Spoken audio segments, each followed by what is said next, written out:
ಭಾಳ ಇಂಪಾರ್ಟೆಂಟ್ ಆಗಿರೋದ್ರಿಂದ ನಾರ್ಮಲ್ ಆಗಿ ಒಂದು ಬರ್ತ್ಡೇ ಅಂತ ಬಂದಾಗ ಏನಾಗುತ್ತೆ, ಮನೆ ಹತ್ರ ಎಲ್ಲರೂ ಸ್ನೇಹಿತರು ಸೇರ್ತಾರೆ.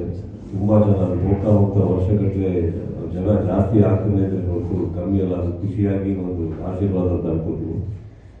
ಬಟ್ ಈ ವಿಚಾರ ಏನಕ್ಕೆ ಹೇಳಕ್ಕೆ ಬಂದೆ ಅಂದರೆ, ಲಾಸ್ಟ್ ಇಯರ್ ಇದೇ ಥರ ವಾಪಸ್ ಸೇರಿದಾಗ ಆಲ್ಮೋಸ್ಟ್ ಅರೌಂಡ್ ಗೊತ್ತಿಲ್ಲ 26,000 ಆಲ್ ಪೀಪಲ್ 34,000 ಏನೋ ಆಗೋಗಿದ್ರು ಲಾಸ್ಟ್ ಟೈಮ್. ಅಂತ ಅದು ಕ್ಯೂ ಹೋಗ್ತಾ ತುಂಬ ಜಾಸ್ತಿ ಆಗಿ ಇನ್ನೊಂದು ಬ್ಯಾರಿಕೇಡ್ ಹೊರತು ತೊಂದರೆಗಳಾಗಿ ತುಂಬ ಗೊಂದಲಗಳಾಯಿತು ಮನೆ ಹತ್ರ. ಆ್ಯಂಡ್ ನಮ್ಮ ಮನೆ JP ನಗರದಲ್ಲಿ ಭಾಳ ಒಂದು ನ್ಯಾರೋ ರೋಡಲ್ಲಿ ನಮ್ಮ ತಂದೆ ಕಟ್ಟಿದಂಥ ಒಂದು ಮನೆ. ಅದು ಬಹಳ ವಿಶಾಲವಾದಂಥ ರೋಡ್ ಅಲ್ಲ.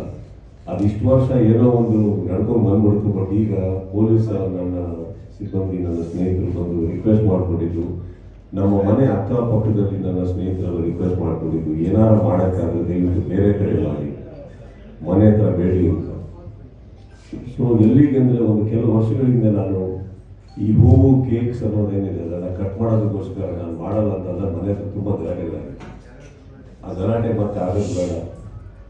ನಾನು ಚಿತ್ರರಂಗಕ್ಕೆ ಸೇರ್ಪಡೆ ಆದಾಗ ಆಲ್ಮೋಸ್ಟ್ 96% ನನ್ನ ಸೆಲೆಬ್ರೇಷನ್ ಅಂತ ಏನಿತ್ತು ಒಂದು ಹೆಸರು ಮಾಡಿ ಬರಬೇಕಾದ್ರೆ 2003, 2004 ಹತ್ರ ಸ್ಲೋ ಆಗಿ ಬರ್ತ್ಡೇ ಸ್ಟಾರ್ಟ್ ಆಯಿತು.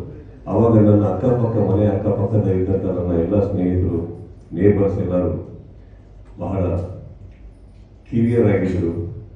ಈಗ ಎಲ್ಲರಿಗೂ ತುಂಬ ವಯಸ್ಸಾಗಿದೆ ಇಲ್ಲಿ. ಸೊ ಎಲ್ಲರ ರಿಕ್ವೆಸ್ಟ್ ಏನಂದರೆ, ಯಾರಿಗೂ ತೊಂದರೆ ಬೇಡಿ ಅಂತ. ನನ್ನಿಂದ ಯಾರಿಗೂ ತೊಂದರೆ ಆಗೋದು ಮೊದಲನೇದಾಗಿ ಇಷ್ಟ ಇಲ್ಲ. ಬಟ್ ಸ್ನೇಹಿತರು ಸಿಗಬೇಕು ಅನ್ನೋದೊಂದು ಆಸೆ ಇದೆ. ಈ ಮೂಲಕ ಮಾಧ್ಯಮ ಸ್ನೇಹಿತರ ನಿಮ್ಮ ಮೂಲಕ ನಾವೆಲ್ಲ ಬೇರೆ ಬೇರೆ ಊರುಗಳಿಂದ ಬರುವಂಥ ನನ್ನ ಸ್ನೇಹಿತರಿಗೆ ರಿಕ್ವೆಸ್ಟ್ ಮಾಡ್ಕೊತಾ ಇದ್ದೀನಿ, ಮನೆ ಹತ್ರ ಬೇಡಿ. ನಾವು ಏನು ಗ್ರೌಂಡ್ ಅದು, ಈ ಟೆಲಿಫೋನ್ ಎಕ್ಸ್ಚೇಂಜ್ ಎದುರುಗಡೆ MES ಗ್ರೌಂಡ್ ಅಂತ ಇದೆ ಜಯನಗರದಲ್ಲಿ. ಸೊ ನಮ್ಮ MLA ಸ್ನೇಹಿತರು ರಾಮಮೂರ್ತಿ ಅವರು, ಅವರ ಸಹಕಾರ, ಅವರ ಒಂದು ಸಪೋರ್ಟಿಂದ ಆ ಗ್ರೌಂಡಲ್ಲಿ ಭಾಳ ಚೆನ್ನಾಗಿ ಏರ್ಪಾಡು ಮಾಡಿಕೊಟ್ಟಿದ್ದಾರೆ. ಅಲ್ಲೂ ಒಂದು ಪ್ರಾಬ್ಲಮ್ಮು ಏನಂತಂದರೆ, ನಮಗೆ ವಾಪಸ್ ಬಂದಿದ್ದು ಇಷ್ಟು ಹೊತ್ತು ಮಾತ್ರ ಇರಬೇಕು, ಅಲ್ಲಿಂದ ಮೇಲೆ ನಮಗೆ ಕ್ರೌಡ್ ಕಂಟ್ರೋಲ್ ಮಾಡೋಕ್ಕಾಗಲ್ಲ, ಬೇರೆಯವ್ರಿಗೆ ತೊಂದರೆ ಆಗುತ್ತೆ ಅಂತ. ಸೊ ಈಗ ನನಗೆ JP ನಗರದಿಂದ ಜಯನಗರಕ್ಕೆ ಬಂದಿದ್ದ ಜಯನಗರ ಸ್ನೇಹಿತರು ನಾನು ಬೈಕೊಳ್ಳೋದು ಬೇಡ, ನಿಮ್ಮದೇ ಏರಿಯಾ ಓಕೆ ಅಂತಲ್ಲ, ನಮ್ಮ ಏರಿಯಾ ಕಾಲ್ ಮಾಡಿದ್ರಿ ಅಂತ. ಸೊ ಅಲ್ಲೂ ಒಂದು ಲಿಮಿಟೆಡ್ ಟೈಮಿಂಗ್ ಕೊಟ್ಟಿದ್ದಾರೆ ನನಗೆ. ಸೊ ಬಹುಶಃ ಅರೌಂಡ್ 10 to 11:30, 12ವರೆಗೆ ನಮಗೆ ಟೈಮ್ ಕೊಟ್ಟಿದ್ದಾರೆ ಅಲ್ಲಿ. ಸೊ ಈ ಮಧ್ಯೆ ಯಾವ ಊರಿಂದ ನನ್ನ ಎಲ್ಲ ಸ್ನೇಹಿತರು ಯಾರ್ಯಾರು ಬರ್ತಿರೋ ಖಂಡಿತವಾಗ್ಲೂ ನಾನು ಅಲ್ಲಿ ನಿಮ್ಮನ್ನ ಭೇಟಿ ಮಾಡೋಕ್ಕೆ ಇಷ್ಟಪಡ್ತೀನಿ. ನನಗೂ ತುಂಬ ಆಸೆ ಇದೆ ನಿಮಗೆ ಭೇಟಿ ಮಾಡಬೇಕು ಅಂತ. ಹಾಗಂತ ಈಗೇನೋ ಬರ್ತಡೆ ಅಂತ ಭಾಳ ದೊಡ್ಡ ಸಂಭ್ರಮ, ಏನೋ ನಾವು ಉಪಕಾರ ಮಾಡ್ತಾ ಇದ್ದೀವಿ ಅಂತ ಅನ್ಕೊಳಕ್ಕೆ ಹೋಗ್ಬೇಡಿ. ಇದು ನೀವುಗಳು ಬೇರೆ ಬೇರೆ ಊರಿಂದ ಬಂದು ನಮ್ಮನ್ನ ಭೇಟಿ ಮಾಡುವಂಥ ನಮ್ಮಲ್ಲಿ ತೋರಿಸುವಂಥ ಉಪಕಾರ ಇರ್ಬೋದು, ಹಾಗೂ ಪ್ರೀತಿ ಇರ್ಬೋದು. ಇದಕ್ಕೆ ಇಷ್ಟೊಂದು ನಡೆದಿದೆ. ಒಂದಂತೂ ಸತ್ಯ, ಇದು ಆದ್ಮೇಲೂ ನನಗೆ ಗೊತ್ತಿರೋ ಹಾಗೆ ಮನೆ ಹತ್ರ ಇನ್ನೂ ಕೆಲವು ಸೇರ್ಕೊಳ್ಬೋದು, ಗಲಾಟೆಗಳು ನಡೀಬೋದು. ದಯವಿಟ್ಟು ಬೈಕೊಳಕ್ಕೆ ಹೋಗ್ಬೇಡಿ. ಅಲ್ಲಿ ಪರ್ಮಿಷನ್ ಇಲ್ಲ, ನಾನು ಭೇಟಿ ಮಾಡೋಕ್ಕಾಗಲ್ಲ ಅಲ್ಲಿ. ಇಷ್ಟು ನಾನು ಕರೆಕ್ಟಾಗಿ ಹೇಳ್ಬೋದೆ. MES ಅಲ್ಲಿ ಕೂಡ ಒಂದು ಪ್ರೋಟೋಕಾಲಲ್ಲಿ ಮಾಡಿ ಏರ್ಪಾಡು ಮಾಡಿಸಿದ್ದಾರೆ. ಬಹಳ ಪ್ರೀತಿಯಿಂದ ಮಾಡಿಕೊಟ್ಟಿದ್ದಾರೆ ರಾಮಮೂರ್ತಿಯವರ ಜಾಗನ. ಸೊ ಅಲ್ಲಿ ನಾನು ಎಲ್ಲರಿಗೂ ಸಿಗ್ತೀನಿ. ಆ್ಯಂಡ್ ತುಂಬ ವರ್ಷಗಳ ನಂತರ ಮತ್ತೆ ಈಗ ಲಾಸ್ಟ್ ಇಯರಲ್ಲೂ ತುಂಬ ಜನ ಸೇರಿದ್ರಿ. ಆ ಟೈಮಲ್ಲಿ ನಾನು ಹೇಳೋಕ್ಕಾಗಿಲ್ಲ, ಒಂದು ಫೀಟ್ ಮೂಲಕ ಹೇಳ್ತೇನೆ. ಬಟ್ ಈಗ ಹೇಳ್ತಾ ಇದ್ದೀನಿ, ಬ್ಯಾರಿಕೇಡ್ ತುಂಬ ಹಿಂದೆ ಇರೋರಿಗೆ ಗೊತ್ತಿಲ್ಲ. ಮುಂದ್ಗಡೆ ನಾನು ಸ್ಟೇಜಿಗೆ ಬಂದು ಕೆಲವು 1 hour ಆಗಿರಲಿಲ್ಲ, ಆಲ್ರೆಡಿ ಬ್ಯಾರಿಕೇಡ್ ಹೊಡೆದು ಎಲ್ಲ ಒಂದು ಸ್ಟೇಜೆಲ್ಲ ಹೊಡೆದು ಹೋಗೋ ಸಾಧ್ಯತೆ ಬಂದಾಗ ನನ್ನ ಪೊಲೀಸ್ ಮಿತ್ರರು ನಮ್ಮ ಒಳಗಡೆ ಕಳಿಸಿ ಇದಾಗದೇ ಇಲ್ಲ ಅಂತ ಬಂದಾಗ ಅದನ್ನು ಸ್ಟಾಪ್ ಮಾಡಬೇಕಾಯ್ತು. ತುಂಬ ಜನ ಬೇಜಾರಾಗಿರುತ್ತೆ, ನನಗೂ ಬೇಜಾರಾಯಿತು ಅಂತ ಯಾರಿಗೂ ಸಿಗೋಕ್ಕಾಗಿಲ್ಲ. ಅಷ್ಟೊಂದು ಏರ್ಪಾಡು ಮಾಡಿ ಹಗಲು ರಾತ್ರಿ ನನ್ನ ಇಲ್ಲಿಗೂ ಎಲ್ಲ ಗೆಳೆಯರು, ನನ್ನ ಬ್ಯಾಂಕ್ ಕ್ಲಬ್ಸ್ ಅಂತ ಏನಿದ್ದಾರೆ ನನ್ನ ಸ್ನೇಹಿತರು ಎಲ್ಲ ಹಗಲು ರಾತ್ರಿ ಕಷ್ಟಪಟ್ಟು ದುಡಿಯೋದೇ ಎಲ್ಲರೂ ಭೇಟಿ ಮಾಡೋಕ್ಕೆ ಆಗಲಿಲ್ಲ ಅವತ್ತು. ಸೊ ಪ್ರತಿಯೊಬ್ಬರಿಗೂ ಈ ವರ್ಷದಲ್ಲಿ ನಾನು ಅದಕ್ಕೆ ಒಂದು ಅಪಾಲಜಿ ಕೇಳ್ತಾ, ಪ್ರೀತಿಯಿಂದ ಬನ್ನಿ, ಪ್ರೀತಿಯಿಂದ ಹೋಗೋಣ, ಪ್ರೀತಿಯಿಂದ ಸೇರೋಣ. So I want to see this MES ಗ್ರೌಂಡಲ್ಲಿ ಸಿಗ್ತೀನಿ ನಾವು. ಅಲ್ಲಿ 10 to 12 ಮಧ್ಯದಲ್ಲಿದೆ. ಸೊ ಯಾಕೆಂದರೆ ರಾಮಮೂರ್ತಿ ಹಳ್ಳಿ ಮೂಲಕ ನಾನು ಇನ್ನೂ ಕೂಡ ಧನ್ಯವಾದಗಳನ್ನು ಹೇಳ್ತಾ ಇದ್ದೀನಿ. ಸೊ ಇದು ನಾನು ಹೇಳಬೇಕಿತ್ತು ಇಷ್ಟಕ್ಕೆ. ಆ್ಯಂಡ್ ಈ ಮಧ್ಯದಲ್ಲಿ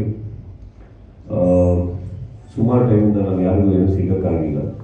so so I thought let me have interaction. ಈ ಬರ್ತ್ಡೇಗಿಂತ ಮುಂಚೆ ಅಥವಾ ಒಂದು ರಿಲೀಸ್ಗಿಂತ ಮುಂಚೆ ನಿಮ್ಮೊಟ್ಟಿಗೆ ಸೇರೋದು ಮಾತಾಡೋದಿದ್ದಿದ್ದೆ. So I thought let me just meet you all and probably have a small conversation. So this is from my end.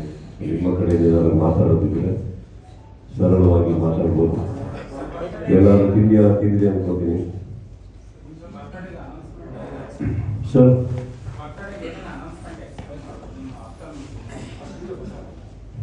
ಬರ್ತಡೆಗೆ ಏನೇನು ಅನೌನ್ಸ್ ಮಾಡಕ್ಕೆ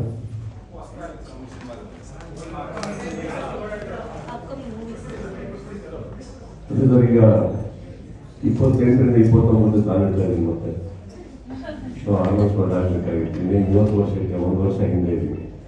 ಸತತವಾಗಿ ಹಾಗೆ ನಡ್ಕೊಂಡು ಬರ್ತಾರೆ, ಹಾಗೆ ಇರುತ್ತೆ. ಅನೌನ್ಸ್ಮೆಂಟ್ಸ್ ಅಂತ ಸಿನಿಮಾ ಅನೌನ್ಸ್ಮೆಂಟ್ಸ್ಗಳು ನಡೆಯುತ್ತೆ ಸರ್, ಇದ್ದೇ ಇರುತ್ತೆ. ನಮ್ಮ ಆಸೆಗಳು ಬೇರೆ ಇರುತ್ತೆ. ಇದೇ ಥರ ಆಗಬೇಕು, ರಿಲೀಸ್ ಇದೇ ಥರ ಆಗಬೇಕು, ವರ್ಷಕ್ಕೆ 2 ಮಾಡಬೇಕು, 3 ಮಾಡಬೇಕು ಅಂತ ಆ ಒಂದು ಹೋರಾಟದಲ್ಲೇ ಹೊರಡ್ತೀವಿ. ಕಾರಣಾಂತರಗಳಿಂದ ಸಿನಿಮಾನ ನಾವು ಒಬ್ಬರೇ ಅಲ್ಲ, ನಿರ್ಮಾಪಕರು ಒಬ್ಬರು ಇರ್ತಾರೆ, ನಿರ್ದೇಶಕರು ಒಬ್ಬರು ಇರ್ತಾರೆ, ಸಹಕಾರರು ಇರ್ತಾರೆ, ಲೊಕೇಶನ್ಸ್ ಇರ್ತಾರೆ. ಇದರಿಂದ ಸ್ವಲ್ಪ ಡಿಲೇಗಳಾಗಿ ಬರ್ತಾರೆ ಹೊರತು ನಮ್ಮ ಸಿನಿಮಾನ ಬಿಡಬಾರ್ದು ಅನ್ನೋದ್ರಿಂದ. ಸೊ ಇದು ಒಂದು ಇನ್ಸಿಡೆಂಟ್ ನಡೆದ ಮೇಲೆ ಯಾವುದೇ ಅನೌನ್ಸ್ಮೆಂಟ್ ಮಾಡೋಕ್ಕೆ ಅಥವಾ ಮುಂಚಿತವಾಗಿ ಹೇಳೋದಕ್ಕೆ ಸ್ವಲ್ಪ ಭಯ ಆಗುತ್ತೆ. ಯಾಕಂದರೆ ಇತ್ತೀಚೆಗೆ ಆನ್ಲೈನಲ್ಲಿ ನೋಡ್ತಾ ಇದ್ದಾರೆ, ನನ್ನನ್ನು ಸಿನಿಮಾಕ್ಕಿಂತ ಕ್ರಿಕೆಟರ್ ಥರ ಟ್ರೀಟ್ ಮಾಡ್ತಾರೆ ಎಲ್ಲ. ಸೊ ಅದನ್ನೂ ಹೇಳೋಕ್ಕೆ ಭಯ ಆಗ್ತಾಯಿದೆ ನನಗೆ. ಸೊ ಅನೌನ್ಸ್ಮೆಂಟ್ಸ್ ಇದೆ ಸರ್. ಈ ಒಂದು ಎಕ್ಸ್ಪೀರಿಯನ್ಸಿಂದ ಅಂದರೆ ಸತತವಾಗಿ ಇಷ್ಟು ವರ್ಷದಲ್ಲಿ ಒಂದೇ ಸಿನಿಮಾ ಮಾಡ್ಕೊಂಡು ನಾನು at a time. But I think I will break that rule. That one thing I will tell you, that I will break that rule, that I will not be doing one cinema at a time. I might be doing 2 or 3 at a time depending on their schedules. ಅವಾಗ ಏನಾಗುತ್ತೆ, at least ಮಾರ್ಕೆಟಲ್ಲಿ ನಾವು ಸಿನಿಮಾಗಳು ಬರ್ತಾ ಇರ್ಬೋದು, ಒಂದು ಖುಷಿನೂ ಇರುತ್ತೆ. ಈ ಥರ ಮನೇಲಿ ಕೂತ್ಕೊಂಡು ಸುಮ್ಮನೆ ಕಾಲ ಕಳೆಯೋದು ಬರ್ತದೆ. ಸರ್, ವಿಕ್ರಾಂತ್ ರೋಣ ಸಿನಿಮಾಗೆ ಬಹುಶಃ